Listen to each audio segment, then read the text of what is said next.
There is a photograph on my bedside table. It is old now, the edges have gone a little soft, and the colors have faded the way colors do when too many years have passed. But I keep it there. I keep it there because every morning when I wake up, I want to see it. I want to remind myself that it was real. That it actually happened. That there was a time when my son and I were everything to each other. In the photograph, he is 7 years old. He is sitting on my lap in the garden of our old house. His hair is a mess. He has a gap where his front tooth used to be. And he is laughing, the big, open, careless laugh of a child who has never known anything except safety and love. His arms are around my neck. His head is tipped back. And I am laughing too, looking at him like he is the most wonderful thing I have ever seen. Because he was. He truly was. His name is Tariq. He is 34 years old now. He is an architect. He has a beautiful wife named Sana. He has a son of his own, a little boy named Ryan, who has the same gap-toothed smile his father had at that age, the same laugh, even. I have seen photographs. I say photographs because I have not seen Ryan in person in 14 months. I have not been invited. When people ask me how my son is doing, I say, he is well. He is busy. He has a good life. And I smile the way mothers learn to smile when the truth is something they cannot bring themselves to say out loud.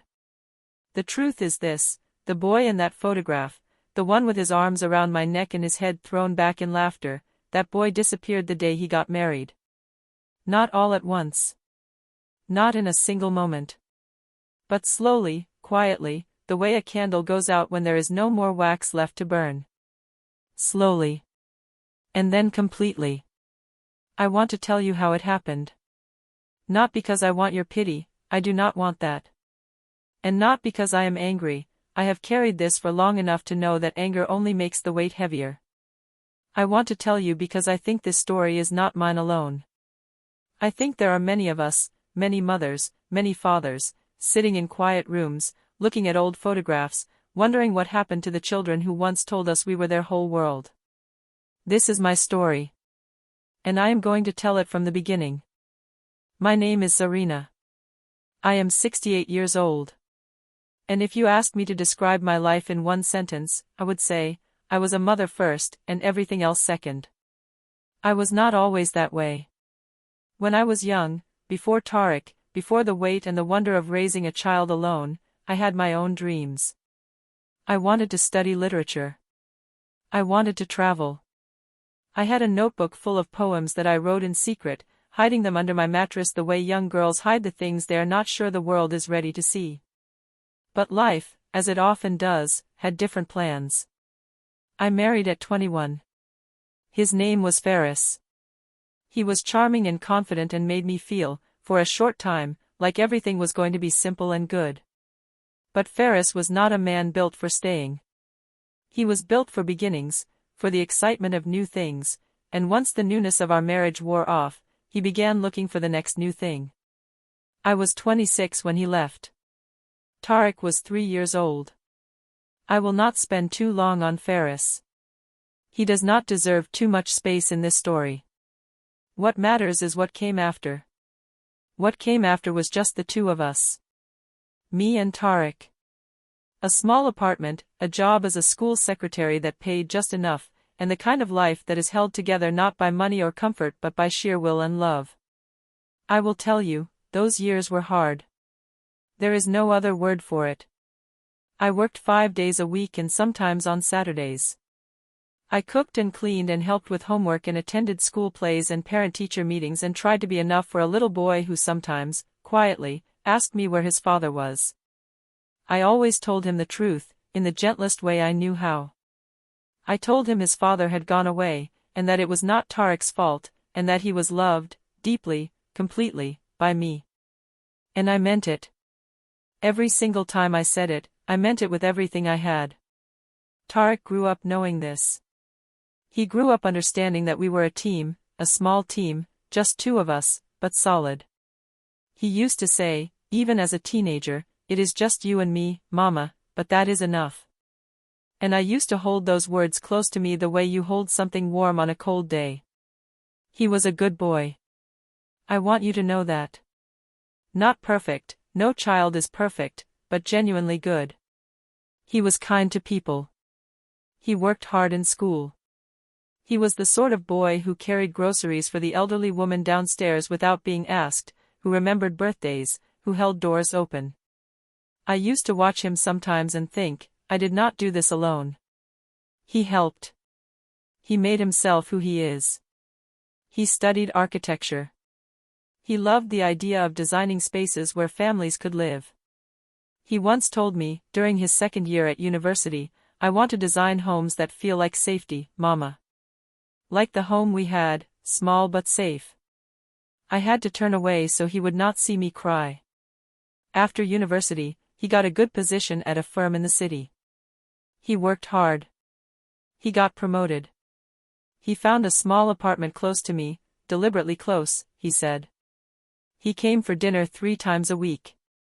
He called every morning on his way to work, just a few minutes, just to check in. Short calls, nothing much, but those calls were the thing I looked forward to most in my days. The sound of his voice saying, "Good morning, Mama. How did you sleep?" I used to hear that and think, this is what I worked for. This is enough. Then, when he was 30, he met Sana. She worked at the same firm. He mentioned her casually at first, a colleague, and then less casually, and then one evening he came for dinner and sat down and said, "Mama, I need to tell you something," and I knew before he finished the sentence. I asked him if he was happy. He said yes. I asked him if she was good to him. He said yes. I asked him if he wanted me to meet her. He smiled, the same gap-toothed smile from the photograph, just without the gap now, and said, "More than anything." We met the following Sunday. Sana was a quiet woman. Carefully put together, neat clothes, neat hair, neat manners.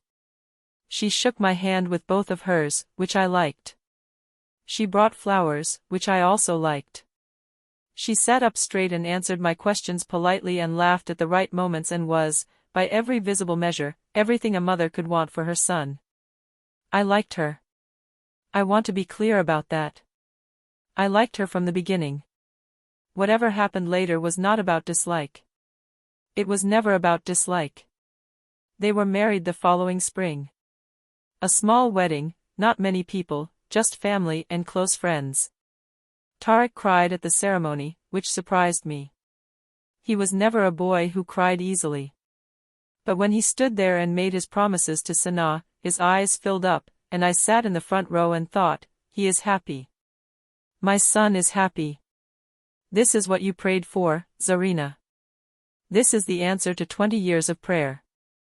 That night, after everything was over and the guests had gone and I was back in my apartment alone, I sat in the kitchen and had a cup of tea and felt something I could not quite name. Not sadness, exactly. Not loneliness. Something more like standing at the edge of a chapter and knowing, with deep certainty, that what came next would be different. That things had shifted, and would keep shifting, and that nothing would be quite the same again. I told myself, be grateful. He is loved. That is enough. I told myself that for a long time. The calls stopped first. Not immediately. Not the very next day after the wedding. For the first few weeks, things felt almost the same. Tarek called in the mornings, maybe not every day the way he used to, but most days. He came for dinner once a week instead of 3 times, which I understood. He had a wife now. A home to build. New routines to settle into. I did not expect things to stay exactly as they had been. I told myself, give it time. Things are new. Be patient, Zarina. So I was patient. But the calls got shorter. And then less frequent. And then, somewhere around the 3rd month after the wedding, they stopped being a daily thing entirely. A week would pass and I would realize I had not heard from him. I would call. He would answer, always answered. I want to say that, he was never the type to ignore me, but the conversations were rushed. Brief. His voice was somewhere else even when it was talking to me. Busy at work, Mama. Everything is fine, Mama. I will call you properly this weekend, Mama. The weekends came and went. I tried not to count the days between calls. Counting felt too much like keeping score, and I did not want to be that kind of mother. The kind who makes her child feel guilty for living his life. That was never the mother I wanted to be. But the counting happened anyway, quietly, in the back of my mind, the way certain thoughts do. You do not invite them, but there they are. The dinner visits faded too. Once a week became once every 2 weeks. Once every 2 weeks became once a month.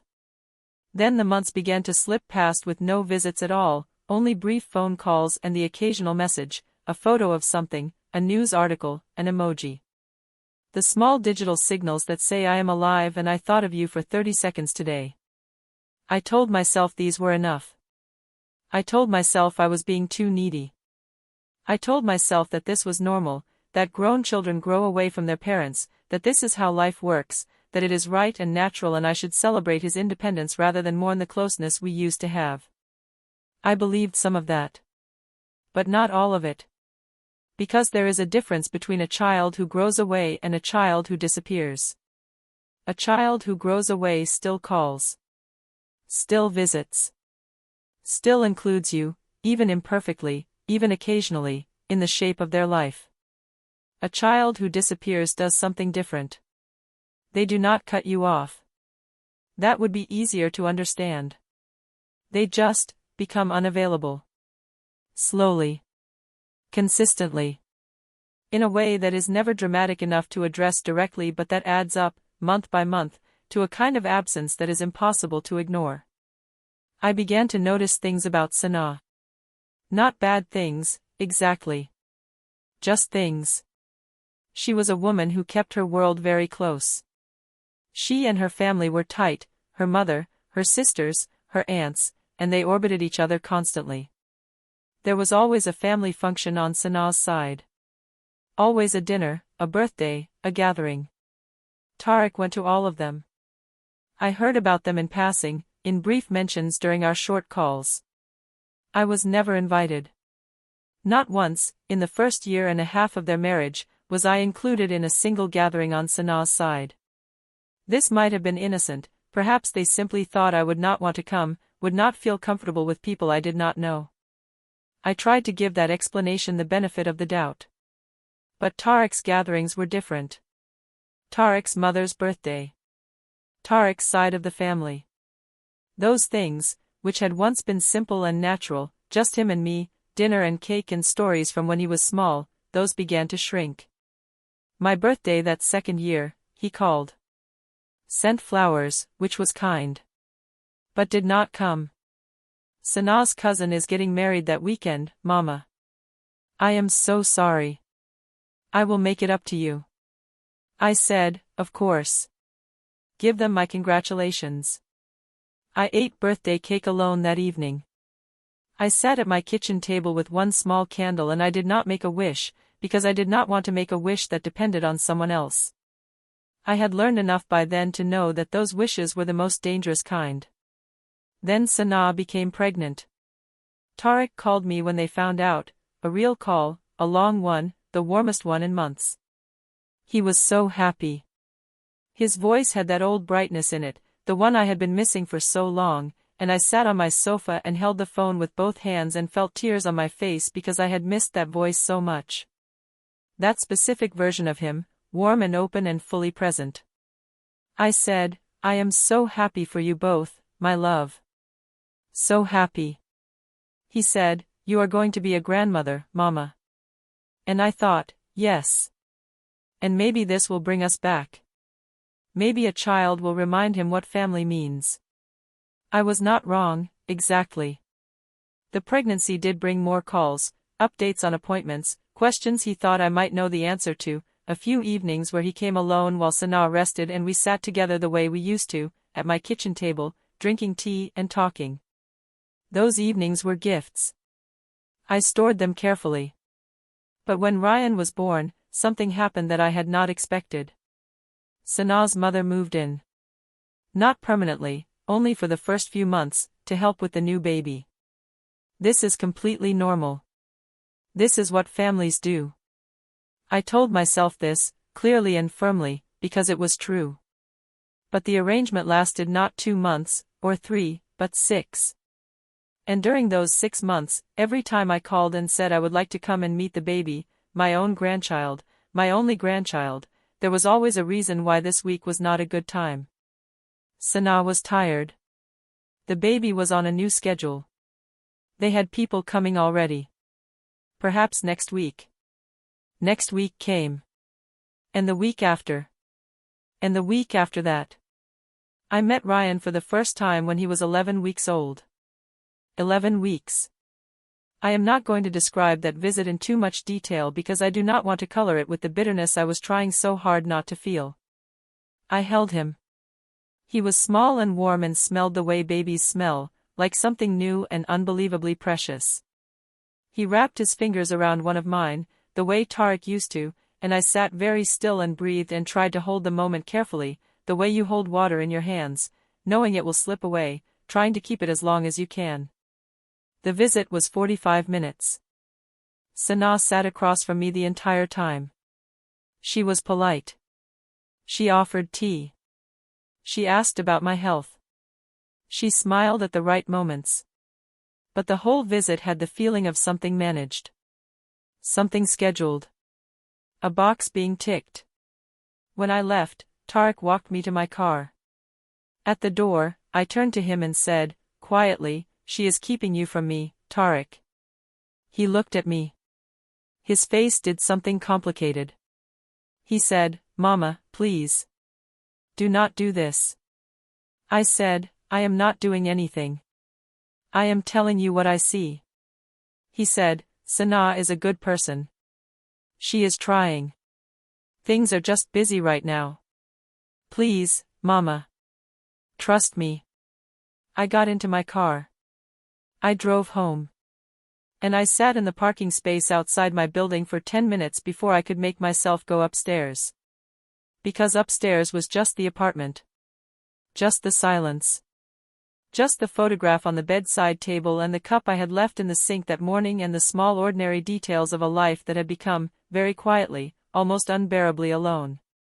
A year passed. It moved the way difficult years do, slowly when you are inside it, and then startlingly fast when you look back. I saw Tarek 6 times in that year. 6 times. I counted them because there were few enough to count. 2 of those visits were at my apartment, brief and polite.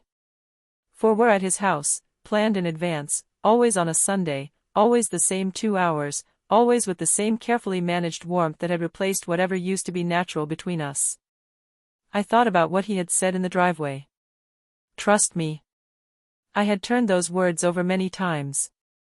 And I did trust him. I trusted that he was not cruel, that he was not doing this intentionally, that somewhere inside him the boy from the photograph still existed. But trust and hurt are not opposites. You can trust someone completely and still be hurt by them. That is one of the harder things life teaches you. I kept myself busy. I had my routines, my morning prayers, my walks, my small acts of daily maintenance. I had 2 women I had been friends with for 30 years, Layla and Doris, and we met for coffee once a week and talked about everything and nothing, and those mornings kept me sane. I had my books. I had a small garden on my balcony, just pots, nothing elaborate, but I grew herbs and a tomato plant and one stubborn rose bush that bloomed every spring without fail, as if to remind me that things still came back even after a long cold season. But the loneliness was always there. Underneath the routines. Underneath the coffee mornings and the books and the balcony garden. Like water under floorboards, you cannot always hear it, but you know it is there, and you know it is slowly doing damage. I did not tell Tarek how I was feeling. I want you to understand why. It was not pride. Or not only pride. It was something more specific than that. It was the knowledge, certain and heavy, that if I told him, if I said, "Tarek, I am lonely. I miss you. I feel like I have lost you," he would feel guilty. And guilt in a man who is trying to keep both his mother and his wife happy is a complicated thing. It can turn into resentment. I had seen this happen in other families, the mother who spoke her pain too loudly and became, in her child's mind, the problem. The obstacle. The one who could not just be happy for them. I did not want to be that. So I stayed quiet. And my silence, I think, made it easier for him to stay absent. Then came the evening that changed everything. It was a Thursday in late autumn. I remember because I had just brought my tomato plant inside for the winter, a small, sad task, carrying the pot in from the balcony and finding a spot for it by the window. I was standing in my kitchen, washing my hands, when my phone rang. It was not Tariq. It was Layla. Layla called and her voice was strange, careful in a way that immediately told me she had news she was not sure how to give. After a few moments of conversation that were clearly preamble, she said, "Zarina, I am going to tell you something because I think you deserve to know. And I want you to be calm." I held the edge of the counter. She said, "I saw Tariq today. At the shopping mall. With Sanaa and little Ryan." I waited. She said, "And with Sanaa's family. Her mother, her sisters. There were about 12 of them. They were celebrating Ryan's first birthday, I think." I said nothing. "Zarina," Layla said, very gently. "Were you there?" "No," I said. "I was not." A silence. "I did not know," I said. And then, because that was the truest thing I could say, I said it again, "I did not know." Layla did not say anything after that. She did not need to. She just stayed on the phone with me for a few minutes, the two of us breathing quietly on either end, until I said I was all right and thanked her and hung up. My grandchild's first birthday. My only grandchild's first birthday. And I had not known it was happening. I sat down on the kitchen floor. Not dramatically, not collapsing, not crying. I just sat down slowly, with my back against the cabinet, because my legs needed somewhere to go and the chair felt too far away. I sat there and I looked at the space across from me and I thought about Ryan. About his small hands and his gap-toothed smile and the 45 minutes I had been given with him, as though 45 minutes were enough, as though that was all a grandmother's love was worth. I thought about the first birthday photograph that was probably being taken at that exact moment. Ryan in a little party hat. Candles on a cake. People gathered around him, laughing. Sanaa's family. Tariq. Me, at home. Not even knowing. I do not know how long I sat there. Long enough for the light in the kitchen to change. Long enough for the street sounds outside to shift from afternoon to early evening. Eventually I got up. Made tea. Washed my face. Went to my bedroom and sat on the edge of my bed and looked at the photograph. The 7-year-old. The gap-toothed smile. The arms around my neck. I said, out loud, to no one, "What happened to us?" The next morning, I called Tariq. I had thought carefully about what I was going to say. Not rehearsed, I did not want it to be a speech, I did not want it to feel like an accusation. But I had thought about it. I had chosen my words the way you choose the right key for a lock, not forcing, just finding the one that fits. He answered on the second ring. "Mama. Good morning." "Good morning," I said. "How is Ryan?" A small pause. "He is well. He has been a little fussy this week, I think his teeth are coming." "I heard," I said, "that yesterday was his birthday." A longer pause. "Mama. I heard that there was a party," I said, still calm, still steady. "A gathering. Sanaa's family was there. You were there. Ryan had his first birthday with his family around him. And I did not know about it." Silence. "Tariq," I said. "I am not calling to fight with you. I am not calling to make you feel bad. I am calling because I need you to hear me, really hear me, and I need you to understand something." He said, very quietly, I am listening, Mama. I have been quiet for a long time, I said. Because I did not want to be difficult. Because I did not want to push you away by pulling too hard. Because I love you and I know that loving someone sometimes means giving them space even when the space is breaking you. I paused. But I am a person, Tarek. I am your mother. And I have a right, not a privilege, a right, to be part of your son's life. To be part of your life. Not because of obligation. Because of love. Because of 27 years of love. He did not say anything. I raised you alone, I said. I want you to think about that for a moment. Not to make you feel guilty, I did not raise you to be guilt-ridden, I raised you to be good. But I want you to think about what those years were. What I gave. What you meant to me. And then I want you to look at your son, your Ryan, and ask yourself, if, 30 years from now, he forgets you the way you have forgotten me, what will you feel? A silence stretched between us. Long enough that I almost thought the line had dropped. Then I heard it. A sound I had not heard from my son in many, many years. He was crying. Not loudly. Just the quiet, broken sound of a man who has realized something he cannot unrealize. The sound of someone seeing clearly for the first time in a long time. He said, Mama. I am so sorry. And something in me, something that had been holding itself very tightly for a very long time, very slowly let go. After that phone call, things did not change overnight. I want to be honest about that, because stories that heal too quickly feel false, and this is not a false story. This is a real one, or as real as a story shared from the heart can be. And in real life, damage done slowly is repaired slowly. That is simply how it works. But things did begin to change. Quietly. In small ways that built, over time, into something larger. The first change was Tarek himself. The week after our call, he came to my apartment alone.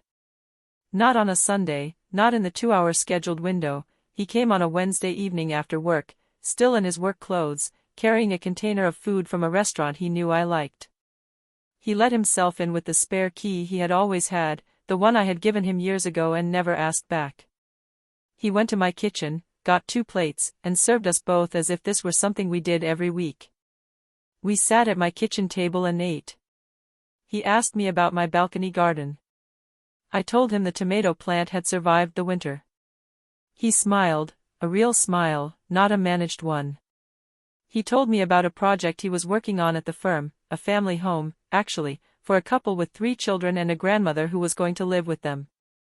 He had been thinking carefully, he said, about the grandmother's room. About making it feel like a real room, not an afterthought. About light and windows and access to the garden. He did not say, I am thinking about you when I design it. He did not need to. I understood. We talked until past 10 o'clock. When he stood to leave, he stood in the doorway for a moment and said, I am going to do better, Mama. I know I keep saying things I should just do. But I mean it this time. I looked at him. I know you do, I said. And I meant that too. The second change was harder to watch, because it involved Sanaa. Tarek had, I learned later, spoken to her after our phone call. Not accusingly, he told me this carefully, but honestly. He had told her what I said. About the birthday. About the years of distance. About what it felt like from my side. He said the conversation had been difficult. That Sanaa had been defensive at first, had said she had never stopped me from coming, had said the distance was not something she had created deliberately. And perhaps that was true. Perhaps there had been no deliberate plan. Perhaps it had grown the same way most painful things grow, not from intention but from habit, from comfort, from the natural human tendency to orbit the people closest to you and slowly, unconsciously, let the others drift. She called me 10 days after Tarek's Wednesday visit. Her voice was different from how it had been in person, less composed, more careful in a way that told me she was nervous. She said, Mama Zarina. Can I come and see you? She came on a Saturday. She brought Ryan. He was 13 months old by then. He was at the age where everything is an adventure, every corner of a new room, every object at eye level, every face a discovery. He pulled himself up by holding my coffee table and looked around my sitting room with enormous, serious eyes, and then he saw the rose on my balcony through the glass door and pointed at it with one small finger and said a sound that was not yet a word but was clearly meant to be one. I got down on my knees, carefully, my knees are not what they were, and pointed at the rose with him and said, "Yes. That is a flower. Red flower." He looked at me. He looked at the flower. He said the not quite word again. And I laughed.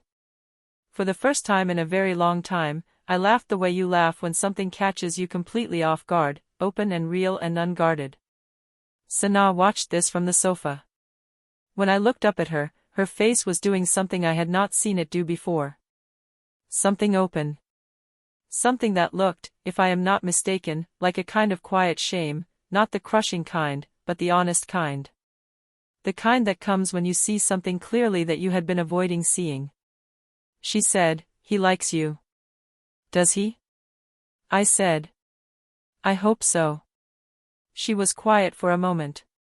Then she said, "Mama Zarina, I owe you an apology." I waited. "I think I..."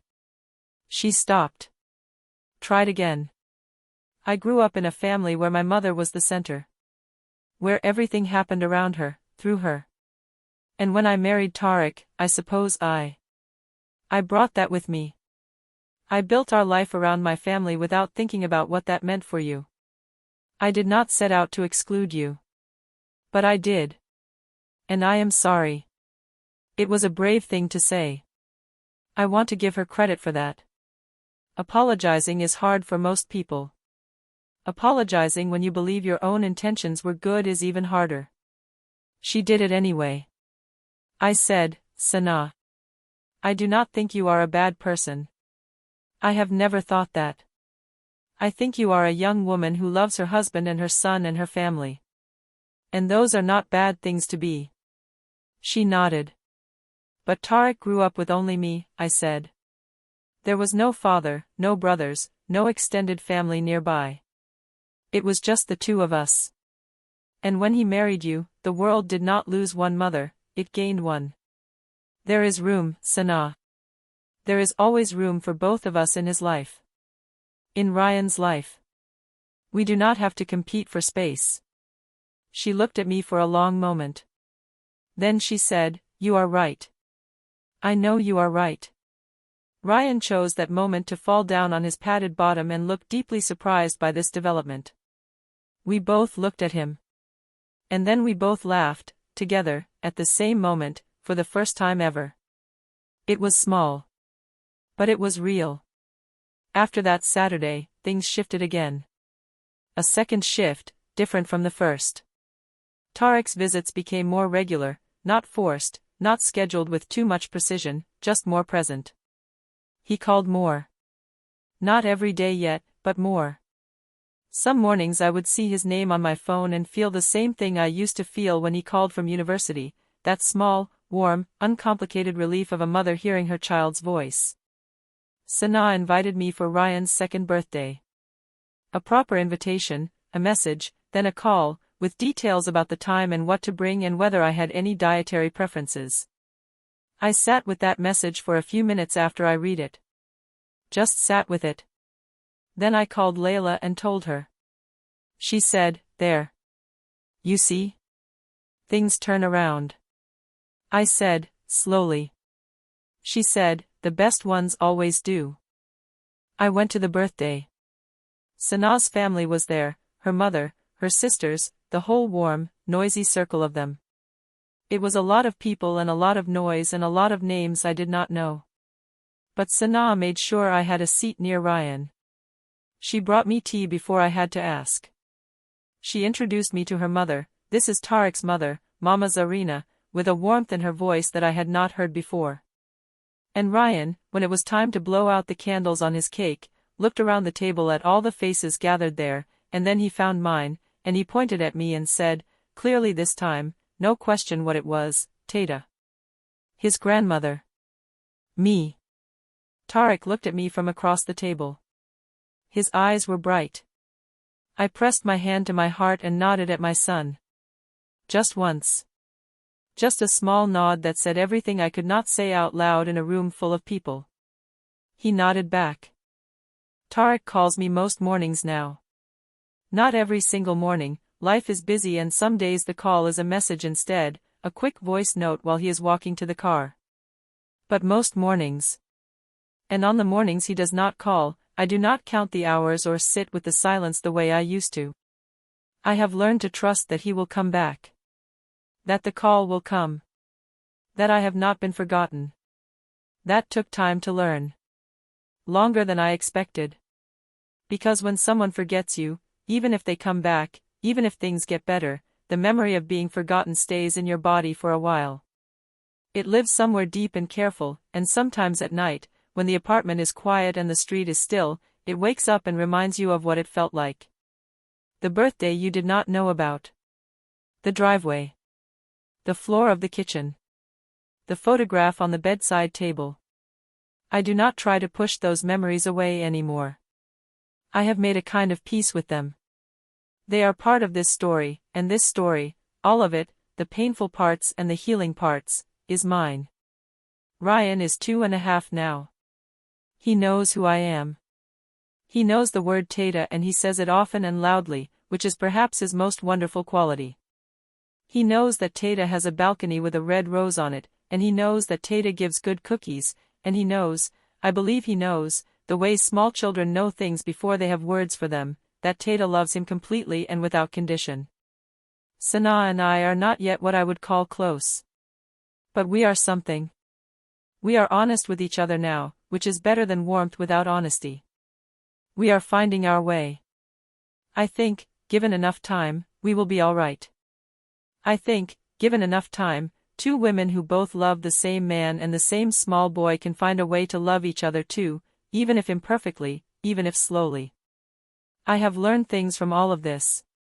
Painful things, and then, eventually, quieter, steadier things.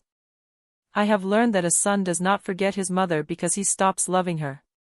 He forgets because he gets lost, in a new life, a new family, new obligations, and new loyalties, and sometimes he needs someone to call him back to himself. To remind him who he was before all the new things. To say, gently but clearly, I am still here. I have learned that speaking up, even when it frightens you, even when you are afraid of pushing your child further away, is often the only thing that brings them back. Silence is not always kindness. Sometimes it is just a longer way of being alone. And I have learned that forgiveness is not a single act. It is not something you do once and finish. It is something you do every morning when you wake up and choose to begin again. You choose it the way I choose my tea, deliberately, with both hands, letting it warm you slowly. If you are a parent listening to this tonight, and your child has grown distant, if there is a son or daughter out there who used to call every day and now barely calls at all, I want to say this to you gently, you are not invisible. Your love is not wasted. The years you gave are not gone. They are still there, inside your child, even when they have forgotten to look. And if you are a child listening, if you have a mother or father sitting somewhere tonight waiting for your voice, please call them. Not because it is your duty. Because one day, sooner than you think, you will want to and you will not be able to.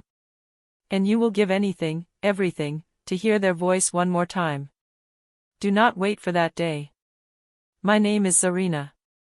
I am 68 years old. My son calls most mornings now. My grandson knows my face. And the rose on my balcony bloomed again this spring, right on time, just like it always does. I think that is enough. I think that is everything.